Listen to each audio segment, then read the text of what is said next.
And great, I think we're broadcasting now to the participants. Good evening, my name is Shelley Cohen, and I am honored to be here on behalf of the Chevy Chase Citizens Association to bring you a webinar on practical tips for Earth Month. Who doesn't love Earth Month? This is my favorite month of the year, also my favorite holiday, Earth Day. And we're really excited today to have a number of district government representatives here to talk about and to share their expertise with us, but to talk about practical things that we can do as citizens in both our homes and our yards to help make DC a greener, more beautiful place. I assume people are probably viewing from across the district. We live in a beautiful city, and we're also fortunate to do so. We're also really fortunate to have a local government that prioritizes making our city as green and as sustainable as possible. For example, we're fortunate to have Mary Che as one of our legislators on the DC Council, who introduced legislation to bring our city to 100% renewable energy by 2032. We're also very fortunate to have a government with programs throughout the government to implement these broad visions and goals and make sure that DC forges a path ahead towards meeting these progressive mandates. Finally, we have two people here from the DC government, but we also have an educator here today.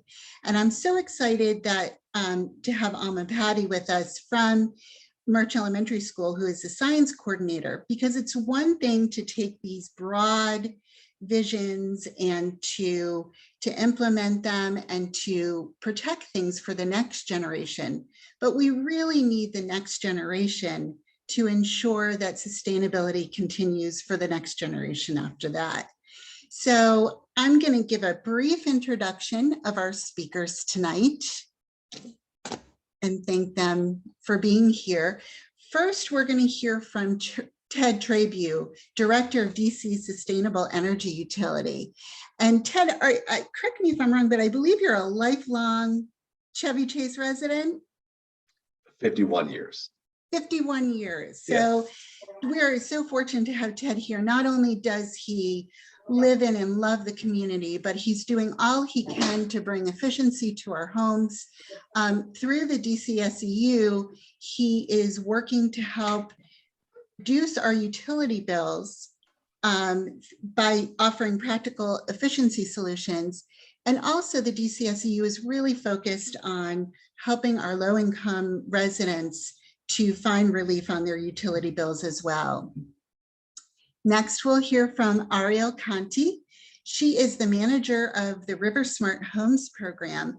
But one of the things I also love about Arielle's background is that not only are you working with DOEE on RiverSmart Homes, but you used to work with Casey Trees, which is one of my favorite organizations in the district. So we're going to look forward to hearing about all the resources and programs that you have available for DC home residents. And again, Alma, we'll hear from you at the end. You'll sort of tie everything together about what's going on at Murch Elementary School, talking about our green scene and how we're passing on all of this great knowledge to the next generation.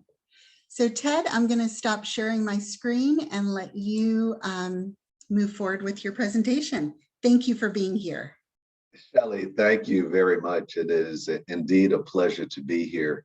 As you mentioned, I am a 51-year resident of Chevy Chase, fourth generation Washingtonian, and a very proud graduate of Murch Elementary School. So I'm very excited to hear about what's going on at my former elementary school. Had some great times over there. So it's a pleasure to be with all of you this evening. As Shelley mentioned, I am the director of a group called the DC Sustainable Energy Utility. And for those of you who are not familiar with the DC Sustainable Energy Utility, I want to tell you a little bit about what it is, besides being a mouthful. About 13 years ago, our council member, the Honorable Mary Che, wrote and the council passed a piece of legislation called the Clean and Affordable Energy Act. And in that legislation, it required the city to hire an independent contractor to come in and design and operate the city's energy efficiency programs and some of their renewable energy programs, specifically solar programs. And so the city embarked upon a competitive solicitation in 2009, and in 2010, our organization was chosen to design and run the city's energy efficiency programs. Let me talk a little bit about who we are. I know you heard the name, the DC Sustainable Energy Utility. That is the name under which we operate here in the District of Columbia. We are a division of a company called VEIC, formerly known as Vermont Energy Investment Corporation, which is a 501c3 nonprofit that was established a little over 35 years ago, founded upon the principles and receiving its 501c3 designation under the principles of helping low and moderate income residents with their energy bills, as a way of helping residents pay, and particularly up in New England. I don't know how many of you have ever been through a winter up in New Hampshire, where I went to college, or Vermont. Energy bills can get extremely expensive in the winter, no matter whether you're burning natural gas, wood, or other fuels. Winters can get pretty harsh up there, and the energy bills can get pretty high. And for a lot of residents, when you're faced with an energy bill that's into the hundreds of dollars, choices have to be made about whether or not you're going to eat, whether or not you can pay medicine, whether or not you're going to pay your energy bills. And so the organization was founded upon the principle of helping low-income residents with their bills. We got our start here in the District of Columbia in March of 2011. We also run energy efficiency programs, as I said, throughout the state of Vermont, Ohio. We have an office in Wisconsin where we help design and run programs out there. We have an office in Hawaii where we're working on renewable energy and energy efficiency in Hawaii. Shelley, we just hired a person to open our California office, and we've worked in about 38 states in the United States, and we bring 35 years worth of experience to this work. I'm going to talk tonight about, because this is a citizens association, we are here in the District of Columbia. Our annual budget is about $35 million a year. We're a contractor to the Department of Energy and Environment, and we provide services to help residents, small businesses, large businesses, institutions, hotels, hospitals, federal government office buildings, the Water and Sewer Authority, the Metro system, you name it, we've worked with them. To help them reduce their energy use, reduce their greenhouse gas emissions, and we also have two specific mandates that are very unusual for energy efficiency companies. One is to utilize certified business enterprises, utilizing companies that are based here in the District of Columbia to provide the efficiency and renewable energy services, install those measures in the homes and businesses that are required, and secondarily, to create jobs for district residents. We have a mandate to create 88 full-time jobs for district residents every year. And I take that as a fourth generation Washingtonian, I take that very seriously. As Shelley will tell you, because Shelley and I used to work together, I'm very, very stuck on making sure that we hire, train, and help further the careers of district residents. And so I take that very seriously. But I'm going to talk tonight primarily about homes and our residences here in the city and how we can save energy in our homes. I'm going to give you a few tips that are absolutely no cost to you, things that you can do in your home. I'll give you a few tips that are very, very low cost to you, and then we'll get up into those that could require a bit more of an investment in efficiency measures, but clearly these are investments that will provide substantial and immediate returns. And so we're going to go through all three of those over the course of this evening. And I didn't come prepared with a slide deck. This is going to be very, very simple stuff to explain to you. I won't need any slides. And if you need supplemental information, I will clearly leave our office phone number with you. We have a live operator who answers the phone who can help you out. If I said something tonight that you don't understand, I'll give you a phone number at the end of the presentation so you can call someone up and get helpful tips for your home. If you're a business owner, we again provide pardon me, services for businesses as well. So let's start with what I call the no-cost tips in the home. How do you save energy in your home? A lot of us here in Chevy Chase are cooling our homes. I ran my air conditioner for the last 2 days, I'll admit it, cooling our homes with electricity, heating our homes with natural gas. There are a few oil customers out there still. I see this oil truck pull up down the street a couple of times a year. And all of us, though, have, well, I don't want to say all, probably most of us have refrigerators in our home. And your refrigerator is one of those appliances that is different from, your furnace is running in the winter, your air conditioner is running in the summer. Your refrigerator is running every day, 24/7, 365. It's one of the largest appliances in your home and it is in use every day. Most people don't turn the refrigerator off and walk away for a few hours, then plug it back in. Refrigerator is running all the time. This is a no-cost tip to help save electricity and save the electric consumption on your refrigerator. There are two things. First is, and you're going to laugh at me, but this is actually no cost. Most of us have like a whisk broom or a small broom. There's a grate at the bottom in the front of your refrigerator. Take that grate off. I guarantee you, I'll bet you $1 that it's real dusty behind that grate. That grate is allowing the apparatus, the motor in the refrigerator to breathe and cool itself down. The dustier and dirtier it gets, the harder the refrigerator has to work to breathe, and therefore the more energy it's consuming. Take that grate off of the front, down at the bottom of your refrigerator. Just dust it off. It's going to make a mess in your kitchen. I admit it. Dust it off.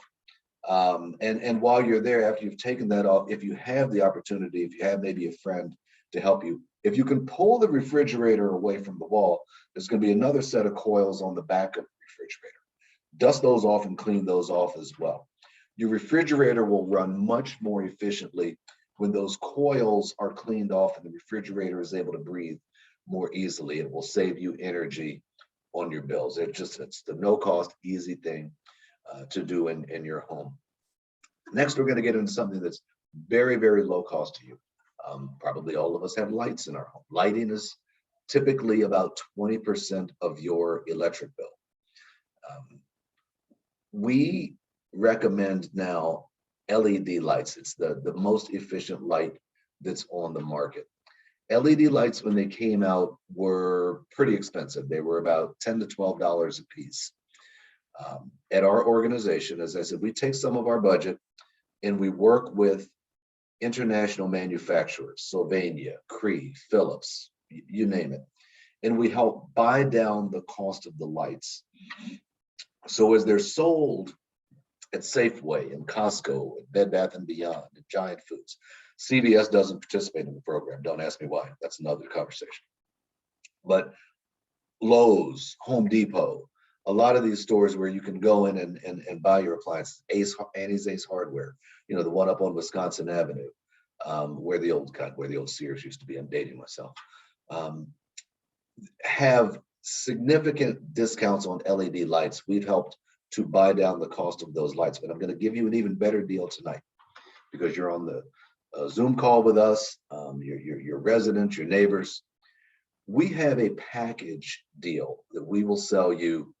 Now they're selling this. We have to cover the shipping costs. If you are an income qualified resident, in other words, if you're making 80% or less of area median income, we will ship you directly to your home 6 LED lights, a power strip to help power off some of your appliances, televisions and things like that when they're not running, and a faucet aerator that'll help you lower the amount of water you're using. Water, in my view, water is very expensive right now. We'll get into some other water saving tips in a minute. My water bill is ridiculous.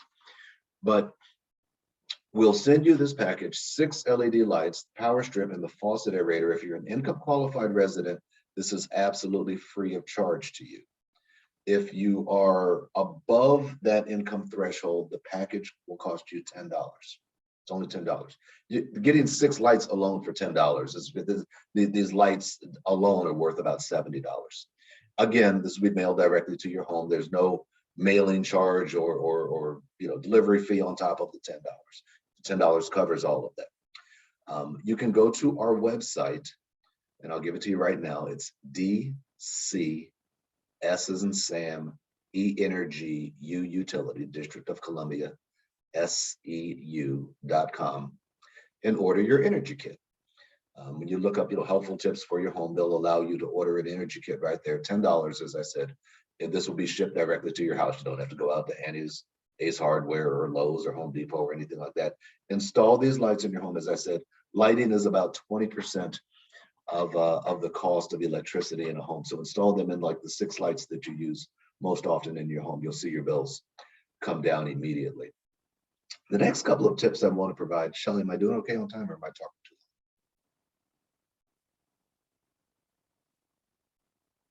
long? You're good. Okay, I'm good. All right. Yep, you're good. Let me give a couple more. How about another 5 minutes or so? Great. So, and these are twofers. These will actually help you save on your electric bills and save on your water bills. Let's take those appliances in our home that really use a lot of electricity and a lot of water. Start with your dishwasher. Now, water, again, and this is my opinion, others may disagree with me, and I respect that. Water has gotten very expensive lately.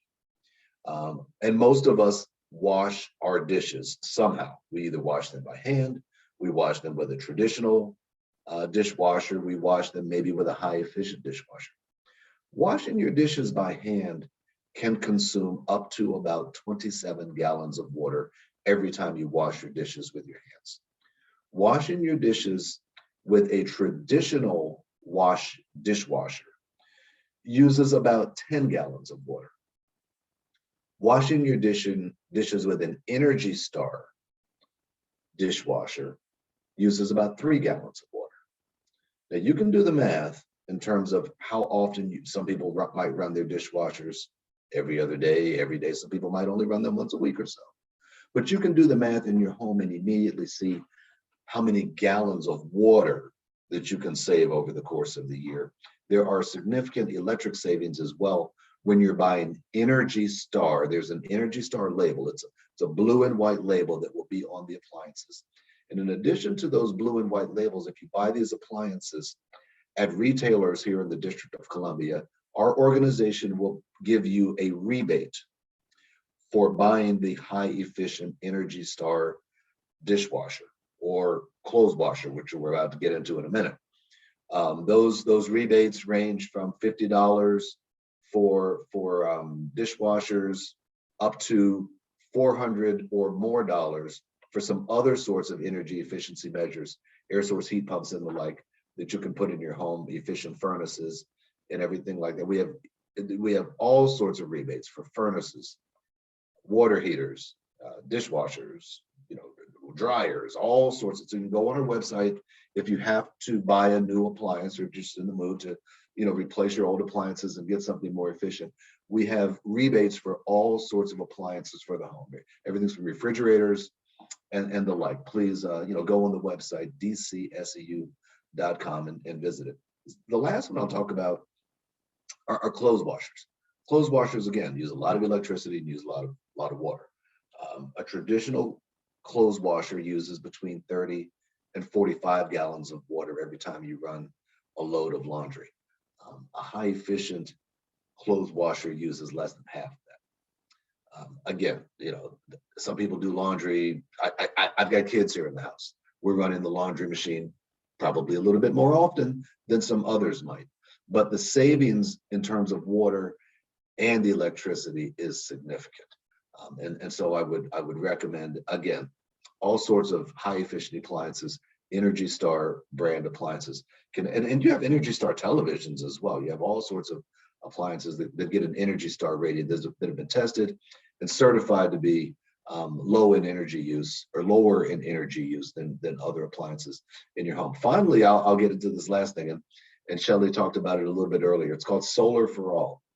The District of Columbia is very, very aggressive in the solar market and wants to help residents install solar in their homes. There are a number of solar contractors with whom we work who will install solar on homes, again, for homes that are income qualified, and that's 80% or less of area median income. We install these solar systems on those homes absolutely free of charge to the homeowner. There's no hitch here. There's no like, oh, well, okay, well, 20 years later, you're going to owe the company $10,000. There's not a dime that's transacted in the deal. You get a solar system on your house, absolutely free of charge. You get the immediate benefits of the reduction in your solar bill. For those of you who have solar on your homes, you know that a solar system on the house can reduce your energy bill from 30% to 60%, sometimes even higher. There's significant reductions from solar systems on houses. We also have a program called Community Solar, where we're installing solar systems on large buildings and structures. We just put a solar system up on top of a parking garage that's helping give solar energy credits to income qualified residents. Mary Chay's legislation set a goal of 100,000 residents that would be helped through this community solar program. And each year we install solar systems that help about 2,000 residents cut their energy bills in half for the next 20 years once they subscribe to the systems. And so we're very, very proud. This is the third year of operating the solar program, Solar for All program. It's been very, very successful and is very popular with our residents. Shelley, with that, I will pause. I think I've spoken for a little bit too long probably, but thank you for giving me a couple extra minutes, and I would be happy to answer any questions that the members of the group may have. Wonderful. Oh, I forgot to give you the phone number in case you yes, please do. I'm going to put that in the chat for everyone. I've also got the website in the chat. So the phone number. Oh, you put it in? It's yep. 202-479-2222. Yeah.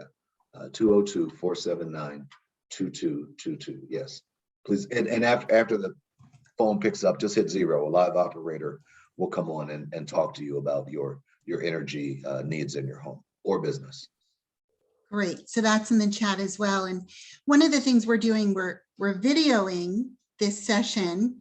We also follow this up with an article in our Citizens Association newsletter. So all of these tips, all of these websites and phone numbers will be memorialized on our website with this video, but also will be in our newsletter as well and go out to the broader community. So this stuff is gold. And we thank you. We had a question for you. Sure. In your opinion, what is going to be the single biggest bang for the buck in terms of, all of the tips that you provided? If there was one thing that someone should do, what would you recommend? Even if you didn't talk about it as well. And pure and simple, lighting. Let's assume for the moment that you have an air conditioning system and a heating system that are in reasonable shape.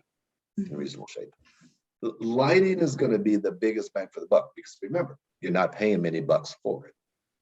For $10, I can get you 6 LED lights. Pure bang for the buck, it's the lighting. Now, if you said, all right, Ted, what can I do in my home to significantly reduce my electric bill?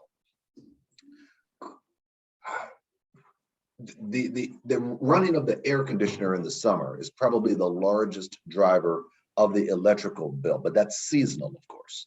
You're not running your air conditioner in November, December, January, February. It's seasonal, but there are very high efficient air conditioning systems. There are air source heat pumps that can provide heat and air. So we provide rebates for air source heat pumps as well. Some people are very supportive of the District of Columbia's long-term energy goals, our planet's long-term interest in decarbonization.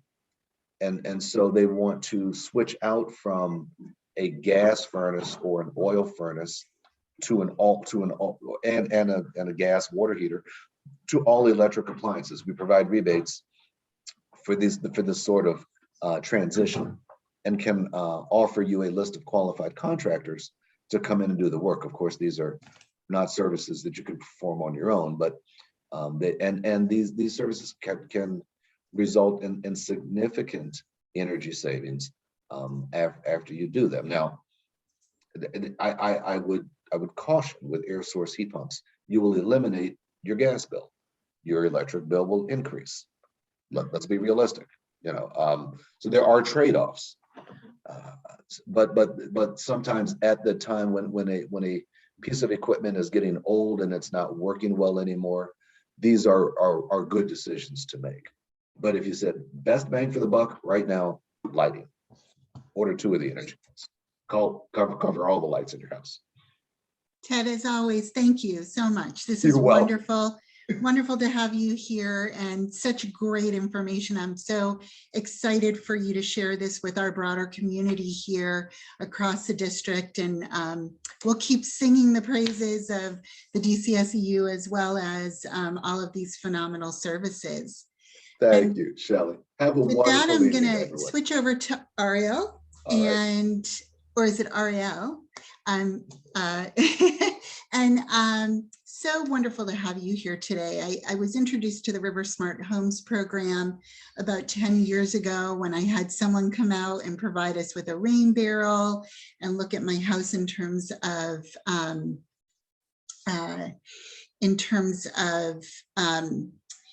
doing rain gardens in my yard. And I know that you provide so many phenomenal services that help people to make their yards into living habitats. So I'm really interested to hear about some of your programs and some of the resources that you offer to local citizens. Yeah, thank you, Shelley, and thanks everybody for being here and participating. As Shelley mentioned, my name is Arielle Conti. I work for the RiverSmart Homes program. We are part of the Department of Energy and Environment, so similar to the folks that Ted works with, just a different department or a different branch. So I'm going to talk to you about the RiverSmart Homes program, and I actually have a presentation, so I'm going to go ahead and share my screen with you all. Righty. So RiverSmart Homes, as Shelley mentioned, is this really incredible program where we help residents, we provide incentives for residents to reduce what we call stormwater runoff on their property. And we'll talk a little bit more about what stormwater is, but that's really why the program exists. So stormwater is when it rains, water hits your roof or any hard surface. It runs down your downspout or off that hard surface, maybe to the alley, down your driveway, to your street, and then it heads towards the storm drains. As it moves towards the storm drains, it's picking up all sorts of pollutants, pet waste, oil, fertilizers, and that eventually gets dumped into our rivers. And so in your case, either Rock Creek or the Potomac. And so what we're doing is we're trying to keep that water on your property in a safe way so that it can infiltrate into the ground. And so, like I said, we provide all of these incentives. I can talk a little bit more about how terrible stormwater is. I could talk about it all day. Basically, it's one of the biggest pollutants in the district. It affects both there's millions of gallons of stormwater runoff that are running into our rivers. And as I mentioned before, it's mainly to do with the amount of what we call impervious surface, right? The hard surface like roofs and parking lots and driveways and patios that don't absorb water. And so really what we're trying to do here, like I said, the main goal is to manage stormwater, reduce that volume, the amount of stormwater that's heading into our storm drains and then getting dumped into our rivers. The wonderful thing about this program is that there's all these other co-benefits, both communally and for the district and our natural habitat. So the program also helps prevent erosion. We recharge groundwater, we're increasing native habitat, promoting conservation, educating homeowners about this issue of stormwater, and also providing homeowners with these wonderful incentives. So beautifying your yard, providing you free gray water to use to water your plants, those kinds of things. And so how do we do that? Well, we have 5 different stormwater management tools, and they are listed here. We've got rain barrels, shade trees, 2 different kinds of landscaping projects. So something called a bayscape, which is essentially like a native plant garden, and something called a rain garden. And lastly, we provide rebates for permeable pavers or for folks who take up hard surface and put down and revegetate that space. So if you were to take up a patio or a driveway and were to then make that plantable space, so a place where you could put a garden or a tree in the future or just lawn. And so how does the program work? Actually, let me drop in the chat the first step, which would be, actually, do I have access to the chat? All right, so the first step is to sign up for the program. And you can do so here. I will put the link into the chat. Oh, you did. Oh, I'm sorry. Thank you. Yeah. So if you're interested in signing up for the program, it's accessible to anybody who's a district resident. You don't have to own your home either. If you're a renter, we can also provide the program. We just need permission from the landlord. So it's all voluntary. So you as the homeowner or renter sign up for the program online, and then in about 2 to 4 months, somebody from the district, so somebody from my team, either myself or one of my 5 colleagues, actually comes out to your home and conducts what we call a stormwater audit.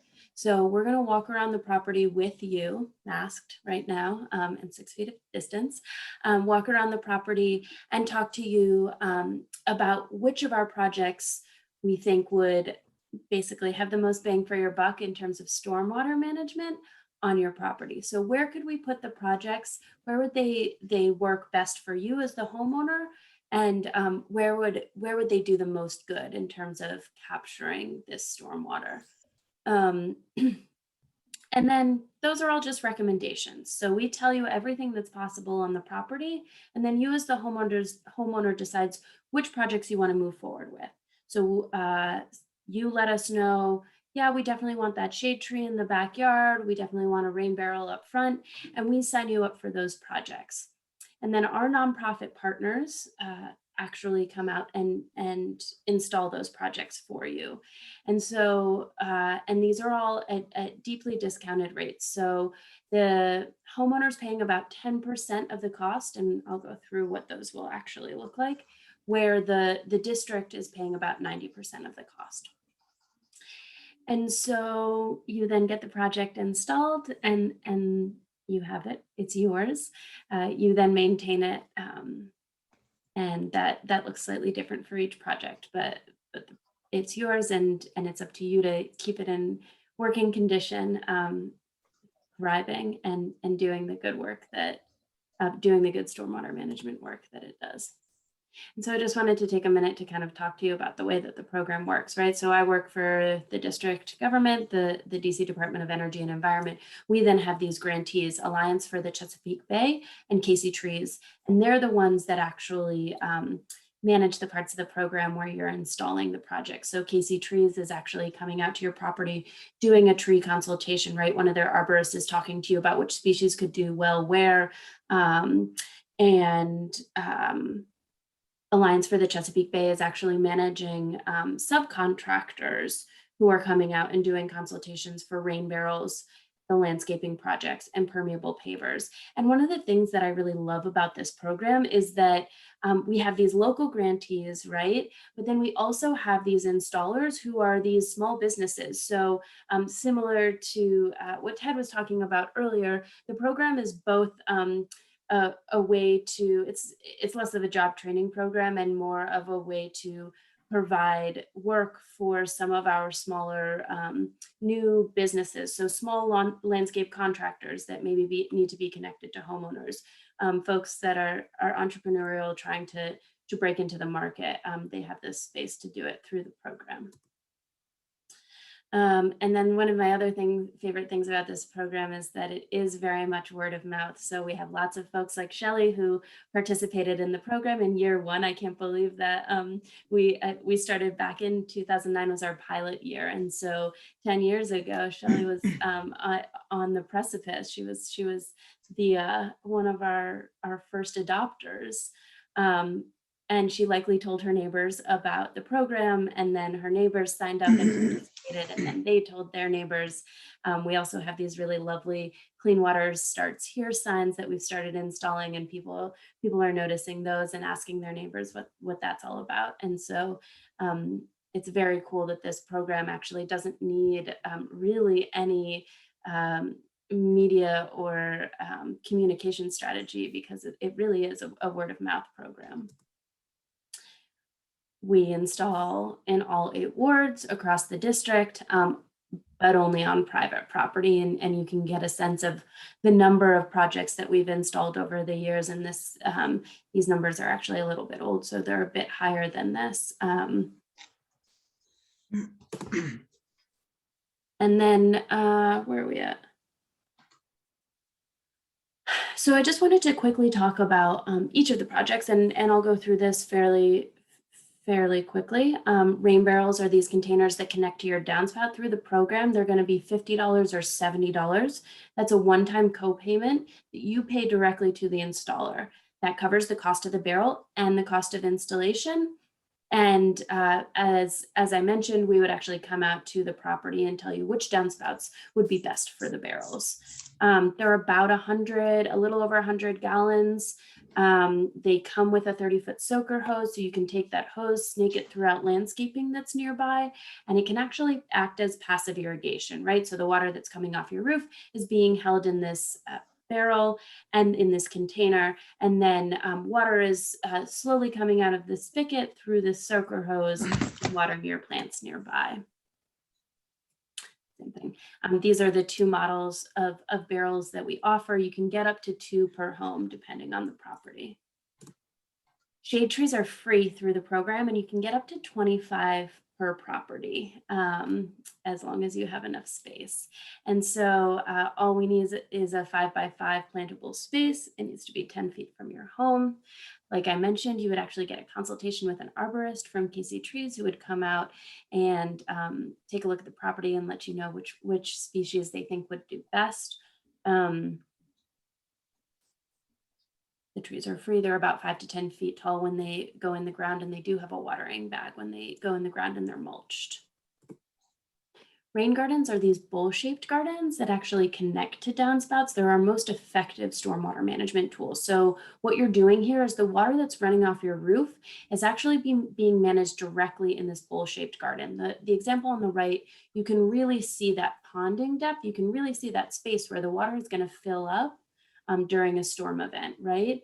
And so what we're actually doing is we're digging down about 18 inches. We're amending that soil and filling that space back up, planting the area with native plants, and then you can see mulching it, creating that berm around it so that water can be held there during a storm event.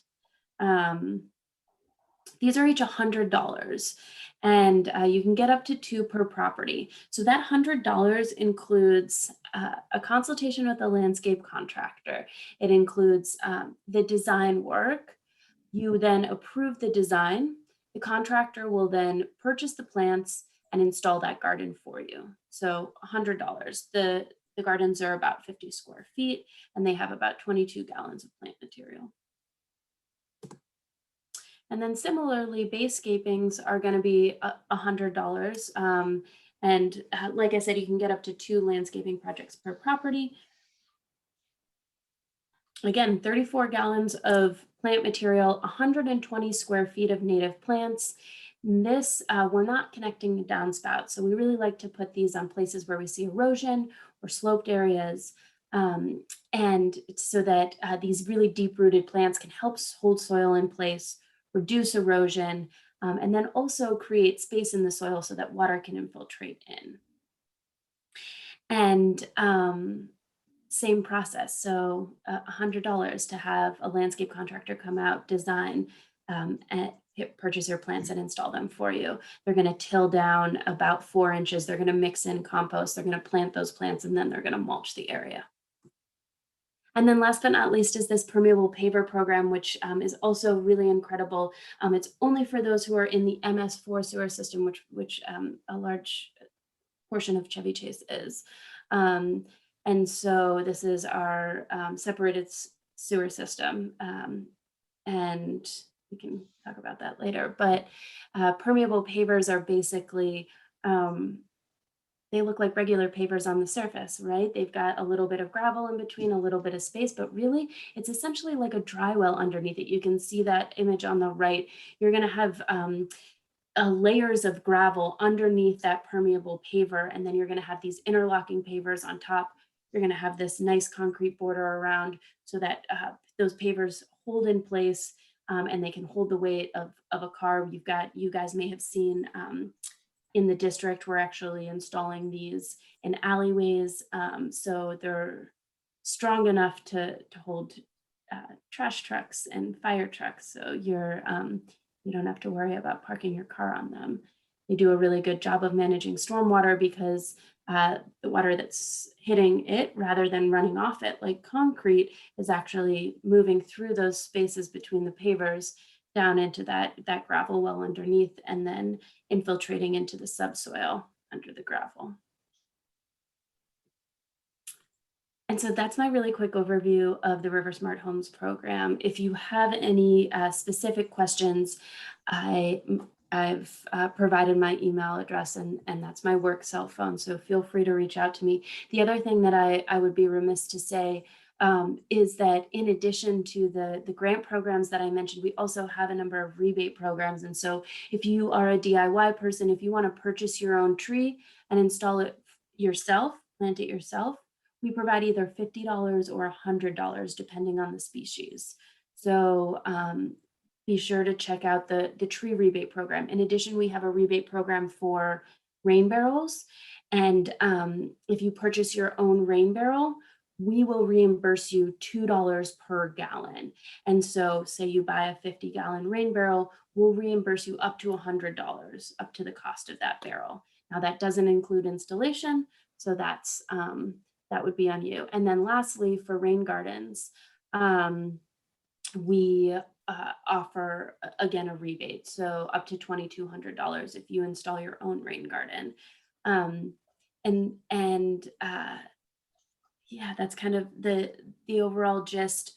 Really, as I mentioned in the beginning, this is all about managing our stormwater so that we're cleaning our rivers. And we really appreciate all the folks in the district who have already participated in this program. And I hope that you all consider signing up for the RiverSmart Homes program. This is wonderful. Thank you so much. We have a couple of quick questions that have come in. First, I'm hoping you can clear up a myth for me. A number of my neighbors have downspouts that drain right into either the alleyways or to non-pervious surfaces. And I've heard, but I'm not sure, first of all, do you levy fines for that? And now I know what I can do to get them to to fix it. But would you also consider doing an alleyway impervious pavers? We have a number of alleys throughout the district. Yeah, so 2 great questions. It's technically illegal to dump your stormwater. You have to manage your stormwater on your property. So if your downspout is extended all the way to the alley, it's technically not within code. And so what you would have to do is you have to be within about 3 feet of the public right of way. And that's if you have pervious surface.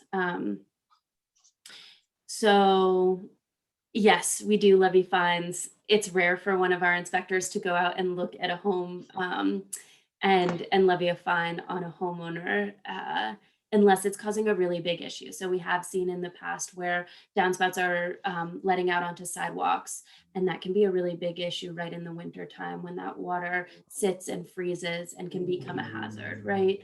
So we have seen it in the past. It's rare. The Green Alleyways program actually is a Department of Transportation program, and so they have a number of alleys that are slated for permeable pavers for the next few years. I just heard about the program in Rock Creek B, which is actually on the east side of the park in Petworth in the Piney Branch watershed. But those are the next projects that I've been hearing about in terms of alleyways. You can always 311 and petition DDOT to try to get your alleyway on the list of permeable pavers. Oh, great. Good to know. Yes. We had another couple of questions that came in. I'm going to combine them because they're right along the same genre here. First of all, one of our listeners wanted to know, what is the cost of the permeable pavers, if there's a cost associated with it? And also, another person asked that they have a concrete driveway. So are you recommending that they replace their concrete driveways with the pavers? And also, is that something that DOEE will do? Yeah, sorry, I didn't go through the permeable pavers in quite as much detail. So pavers usually cost anywhere from $25 to $35 a square foot, and DOEE will reimburse you $10 per square foot, so about a third of the cost. So to answer your question, yes, if you have a concrete driveway and you're thinking about replacing it, I highly recommend reaching out to our contractors, and I can send you the link for our permeable paver contractors to get some quotes and see what that would look like. So like I said, it's usually about $25 to $35 a square foot. We reimburse $10 a square foot up to $4,000 as long as you are in this this MS4 sewer system. How can we determine if we're in the MS4 sewer system? Yeah, let me actually drop that in the chat for you. There's a nice map that you can just type your address in and you can check to see. I'm actually gonna stop sharing. I think you guys have my information, and then I'm gonna grab this link for you all. Fantastic. So yeah, if you click on that and you type your address in, you can see your watershed, your sewer shed, your ward, your ANC, you guys know all that. That is awesome. I love how we have all of this information through technology right at our fingertips. But I mean, I learned so much today from this presentation that we have all of these resources available, and it's so important to connect with DOEE, keep looking at your website to see what's new, because this is so far beyond what I thought was available. So this is really, can't wait to get off this webinar and sign up for everything again. So this is really wonderful. Thank you so much for being here. Thank you. If you could also drop your email and maybe a phone number in the chat, and then people can reach out to you directly. But also, I just want to remind people that you can sign up for these programs directly on DOEE's website. So last but not least, I'm so thrilled to introduce Alma Paty. Alma is the science educator at Murch Elementary School, where I have a 4th grader, and she loves every time she gets the opportunity to sit in on one of your discussions and to be out in the garden with you. You've done such a phenomenal job with what we call the Murch green scene, and not only bringing the kids into this, but also bringing the community into this. I know just last week I was over around Earth Day with my older daughter who goes to Deal, and we were working on some of the plantings in the raised bed. So Alma, it's an honor to have you here tonight. I think it's so important to pass on your knowledge and pass this all on to the next generation so that they can become stewards of the environment as well. So I'm looking forward to hearing from you. Okay, thank you. And I am, as I told Shelley earlier, I am technically challenged, but I'm going to see if I can share my PowerPoint. Let's see. Is it in? Can you all see it? Yes, wonderful. Yay. Actually, Thank you. so I'm going to hop around a little bit. But I do want to follow up on a couple of things that Ted and Arielle had mentioned. But as many of you may know, Murch underwent an amazing renovation and opened its new doors in August of 2018. And I think you also may know, and I'm not completely knowledgeable about this, but I do know that Murch got a gold LEED certification for all, and Arielle, you'd like this, for all the underground drainage that has been put in. So for instance, under the soccer field in the basketball area is an enormous, highly engineered stormwater drainage system.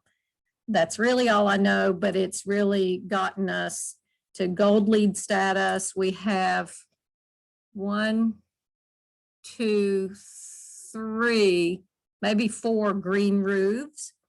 And one of the green roofs down the pike that's really away from the children is a green roof I have my eye on to maybe start some beekeeping programs like Man does. Horace Mann has an amazing beehive program. So if they have it, why can't Murch, right?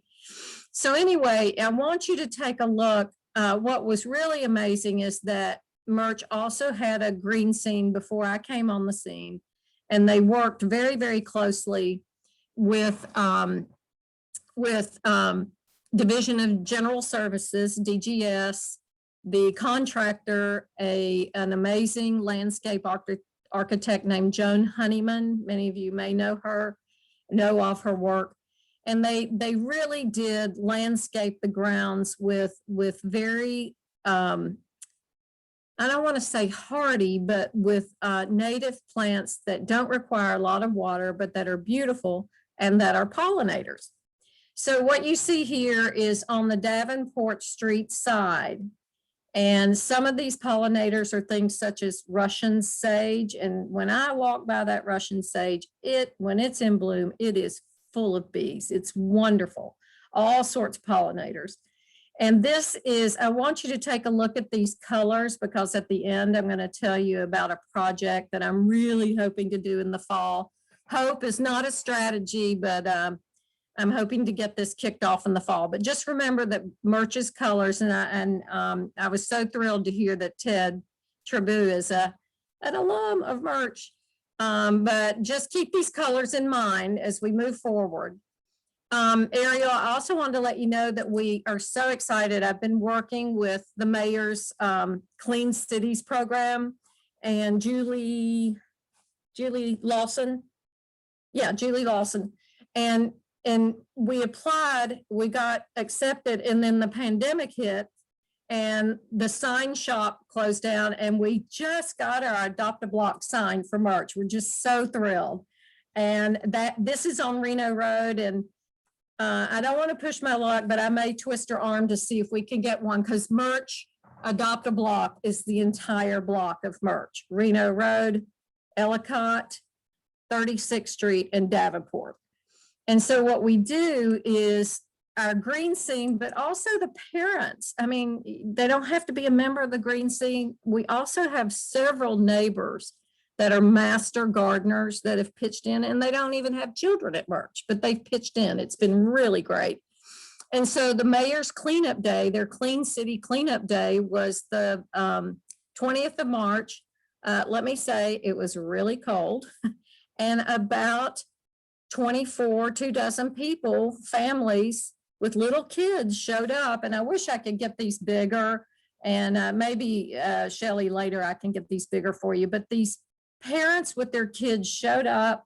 We had gloves, we had trash bags, we had trash grabbers, so that you don't have, the thing that's really kind of sad in these days is we find a lot of PPE on the Murch playground, a lot of discarded masks.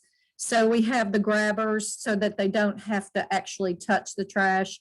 The city provided gloves and trash bags, and we got at least 5 fairly large bags of just litter around Murch. And then we also did, and this is not a good picture, but these are the 12 raised beds on the pre-K playground that is on the Davenport Street side of Murch. There's 12 of them. And because of the pandemic, these had been really neglected. So what we did is we came in, and there were several families. It had been taken over by Siberian elms, and which is the bane of my existence. A Siberian elm will have a little seedling about 3 inches tall and a taproot that's 8 inches deep. I'm not lying, and you just can't pull them up. You have to dig them up. So anyway, we worked from 9 a.m. until about 2 p.m. We was only supposed to go till noon. And families showed up, they picked up litter, they weeded, they got these pesky Siberian elms, they tackled the crabgrass. It was just really fabulous. And they helped us clean out these 12 raised beds on the Murch, on the pre-K playground. And then we also have raised beds. I don't think I put a picture, but many of y'all have probably seen it on the Davenport 36th Street corner. So we have a total of 28 raised beds of different sizes, which means that currently there's 28 classes, actual pre-K through 5 classrooms. So each classroom, if they want it, can have their own raised bed. And what's really been great is that we've partnered also with UDC. I mean, UDC's got it going on, and they have that CAUSES, which is the College of Agriculture, Urban Sustainability, and Environmental Science. And I can't remember the dean, but she's a very, very dynamic woman, and she has, UDC CAUSES has a program where they partner with schools in the district for their gardens and grounds, as particularly for their gardens. So UDC, we needed to amend these raised beds because the soil was 2 years old, and we needed to amend all 28 of these raised beds, and UDC got us very good food grade worthy topsoil delivered to Murch. And we had a big pile, and we had, again, 2 weekends of moving the soil around the grounds. And so the amended beds are ready. And then, as Shelley said, UDC also provided us with trays of cold weather seedlings. And this is what's been really fun to teach the kids in their science enrichment, is that there are crops that you can plant in March, and they are hardy: peas, beans, spinach, kale, radishes. Oh my gosh, radishes are so much fun. Beets. It's really, really been great. And sadly, my last day at Murch in 2020 was Thursday, March 13th. And I was out there with these just adorable 3rd graders. And we were at the raised beds, and I paired them up. And one would be the plant digger with a little trowel, and one would be the planter. And they would have the seedling, and off we'd go, and they would plant in those raised beds. And that was Thursday, March 13th. And then the world basically stopped. And that's when we pivoted in 2020 to having spring break that next week. But I live literally a block up from Murch. So I would go down and watch over these beds and take pictures and let the third grade know that their seedlings had come up. So when we come back in the fall, the plan is that we will have programs ready for fall planting, because again, you can plant things in the fall that will harvest. We could even start earlier in August or even July and put some pumpkin seeds in and see if we can get some pumpkins. I think it's a 90-day germination. So we're teeing up for coming back to full-time next fall, hopefully. I also wanted to point out to both Arielle and to Ted, when Ted was talking about all the water we can save, and Arielle's talking about how we can manage our stormwater runoff. One of the things I did with the children when we would take them out there is we also got parents to save their gallon jugs. And I had a big bin and their gallon milk jugs, don't throw them out, give them to Murch, because watering is a difficult issue for these raised beds. There's no direct hose to the raised beds, so we literally have to fill these gallon jugs and haul them down to the raised beds. And it is, this is where we're going to look at the possibility of getting some rain barrels that we can have around the raised beds, so it's not so labor intensive. But the teachable moment for the children is that a gallon of water weighs 8.3 pounds. And I would have these little kindergartners and first graders trying to hold a gallon of water. And I said, there's children, there's, like 1 billion children in the world that have to walk 2 miles and come back with carrying 2 of these jugs just to get their fresh water. So it's a teachable moment about water and water conservation and how important it is and how we have it in this Western society.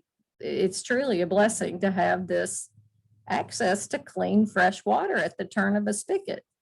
So one of the other things that we're also trying to do for the grounds, aside from the mayor's cleanup day, is I have applied, and again, this was right when the pandemic hit, the Office of State Superintendent, OSSI, has a program, which I think is with DDOT, Department of Transportation, and it's the DC Urban Wood Reuse Program.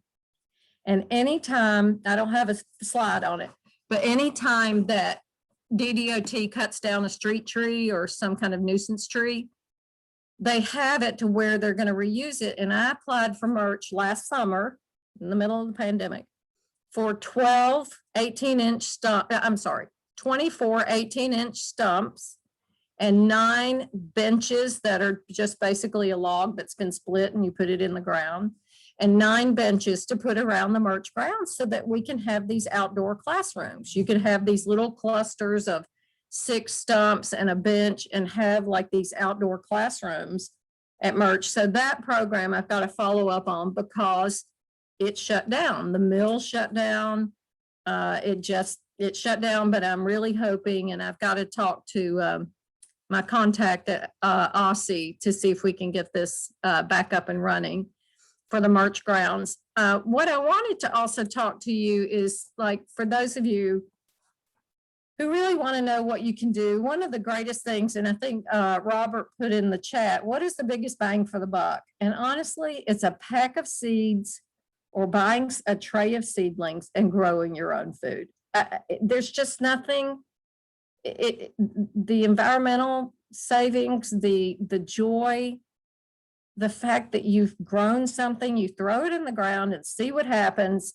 This is a package of seed packets of all different types of seeds that we got through UDC, through that garden program. But also I was just cutting a pepper to grill the pepper, and then you have your own seeds that you could just dry them out and throw them in a pot and see what happens. just see what happens. And so one of the things I want to teach the children is, and this is a horrible picture, but this one is the okra that we got seedlings for okra. And I know a lot of people are like, it's slimy. Okra is very satisfactory. It's very hardy and very sturdy. And we went over there, my son and I went over and we picked the okra, chopped it up, tossed it in olive oil and Italian breadcrumbs, put it on a sprayed aluminum foil pan, sprayed the pan and then spread them out. And this is what we got. It was absolutely delicious. We baked it, put some hot sauce with it.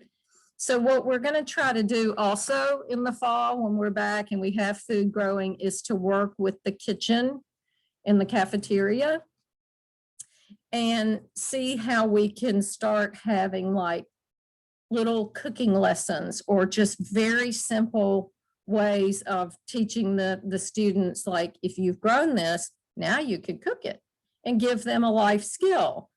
The other thing, this is the okra, and then I also wanted to show you this. One of the things, again, there's many other things I wanted to say. Oh, one of the things, Arielle, that we're looking at also is a welcome back project for the children, for the students, is we want to create, the Murch Green Scene wants to create, particularly for the social emotional learning of the children, and particularly those children that really do have some challenges, some anxiety challenges. We want to create an aromatherapy garden, and that would be lavender, rosemary, mint, lemon balm, maybe even witch hazel, lilacs, and have an aromatherapy garden. It might be in the main courtyard on 36th Street. I got to go check on the sun and see if the sun is going to be bright enough there. But one of the things we want to do is have each class, 28 classes, make a stepping stone so that stepping stone would have like the kids' Legos or a little toy in it, and it would enroll the kids again in beautifying the grounds, creating art, and then having this little pathway and then eventually have a bench there from this DC Urban Use Program, so that students and parents know that plants are just not the edible part and they're just not the runoff part, that they really do have an amazing emotional impact on us. And particularly, there is a study, I was telling Shelley about this beforehand. There is a study that these two designers, they're interior designers from, like, I read this article in Vogue magazine of all things, and they studied bringing nature and nature representations into a 6th grade classroom in Baltimore. And after maybe 6 to 9 months of these children being surrounded by nature photographs and pictures of birds, and their grades went up by 30%. I mean, it's just really remarkable. So we want to look at ways that we can enroll the families, enroll the children in their own social and emotional well-being. And this is why I left this to the end. One of my other goals, and I'm working with UDC and a couple of other groups, is in my dream world, is to have about 650 bulbs of daffodils, tulips, grape hyacinth, irises. These are marigolds, and have these, each student would have a bulb or a seedling. And when we come back in the fall, because when you have to plant these in the fall for them to bloom in the spring, crocuses, all in Murch blue or yellow, which will not only help the children take ownership of the grounds, it'll help our pollinators. Marigolds drive away pests, they drive away mosquitoes. I think it's daffodils that actually drive away deer. And believe it or not, where we are, where Murch is, we have deer, we have foxes, we have a lot of critters around the school. So that is my goal, that if you want to have flowers in your future, you gotta plant your bulbs now. So that's kind of my takeaway is that there's so much to do. I mean, like before the pandemic hit, I would take the children out to look at the raised beds, and I would take them out and I'd go, okay, how many of you can tell me which way is north? And it was exciting to see the ones that could, but it was also a little disheartening to see the ones that had no clue. And that's when we started studying where the sun was, and that the sun always rises in the east and sets in the west. And so we had maps of the Murch grounds, and I would have them go, okay, stand up in the classroom and where's the sun, and face east. And I'm like, if the grid goes down, you're going to need to know which way is north. And so there's just been a lot of fun, common sense applications, and the kids see me and they go, it's the plant lady. And they just bring so much joy. They love getting their hands dirty. And then the only other thing I wanted to just toss out for people that are still on here is I've talked with the principal and the staff, because I honestly think that maybe over half the Murch staff has never been through a brood-X cicada. Yes. This will be my third go around. And I'm not quite up to what Ted had. I'm almost 40 years in DC, but I've just been talking with the principal. I'm like, they're completely harmless. They won't eat anything. They're actually a lot of fun. And we just need to make sure that the sidewalks are swept, because it just really is overwhelming. I mean, we keep a broom by the front door of our house to just sweep off our sidewalk. And but they're coming. The cicadas are coming. And I also, Arielle told Julie Lawson this, because I don't think has been through a cicada at brood-X. And the big problem for us in 2004 is, and this obviously is before Murch was renovated, but the big problem for our area is because there's been no repaving, there's a lot of cicadas. And because cicadas are a pure source of protein, we also had a lot of rats. And so I really know that the city can see an uptick in rodents, in vermin, because it's a free source of protein. And we had never seen rats on our part of Davenport Street. And just for those like 3 to 4 weeks, it was it got your attention. So they love to climb up trees. They don't eat the leaves. They're just fun. And one teacher's like, I'm terrified. I'm like, they're just fun. And, all they're doing is climbing up and going to eat and have babies, and then they die, and they make a lot of noise. So I think we all need to buckle your seatbelt. It's 3 weeks, and it's like, what was that, the movie, The Russians Are Coming, everybody get from street. So just get ready, because the cicadas are feel damage, any of the things we're doing at Murch. And you just brush them away. They don't hurt. My son and I would go pick them out, and we'd put them on our oak tree, and we'd have cicada races up the oak tree. I love it. Well, this is a good reminder of the things to come.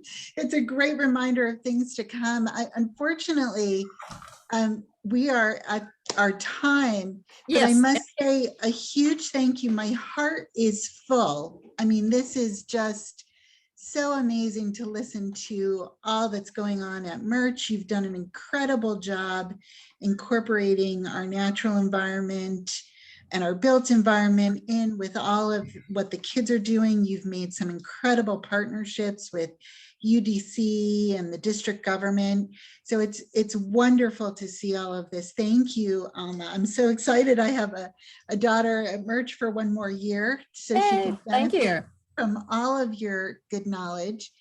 And Alma, if you could stop sharing your screen for 1 minute, I'm going to share just some resources here that I have for everyone. Let me see if I can pop that back up here. And I will also put this in the chat. I'll make sure that this gets into our newsletter. Here's some resources that were mentioned by our panelists: DCSEU, RiverSmart Homes, UDC, and they also have a soil testing service, which is really helpful if you're curious about the soil in your garden. And I put up a compost service that I work with here, and I know, Alma, that's one of your goals going forward. Oh, yeah. We also have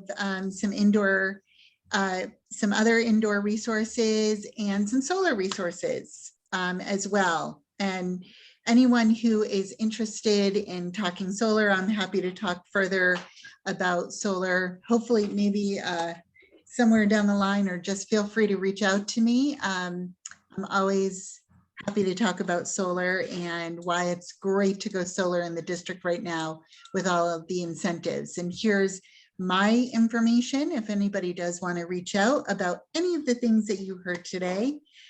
You can reach me either at my email, shelleyhopecohen@gmail.com, or 202-422-4488. And I want to say a huge thank you to Robert Gordon, president of the Chevy Chase Citizens Association, for having all of these panelists here today. This was really a wonderful opportunity to hear about resources that we can use to make our environment cleaner and greener going forward. So thank you so much. Thanks to the Chevy Chase Citizens Association for hosting this event. Shelley, I want to thank you. You made this very easy for me. Thank you so much for organizing. I just kind of sat back and enjoyed the presentations. Alma and Arielle, wonderful presentations. I can't remember in our series more practical presentations than we received tonight. I think I'm just going to go online tomorrow morning and find out more about all of the things you guys have to offer. This will be we've recorded this session, and it'll be available on our website. If you would like me to send you a copy, I can do that also. So thank you very much. I hope to see you around the neighborhood, and have a very good night. Good night, everybody. Thank you. Thanks, everybody. Bye. Bye.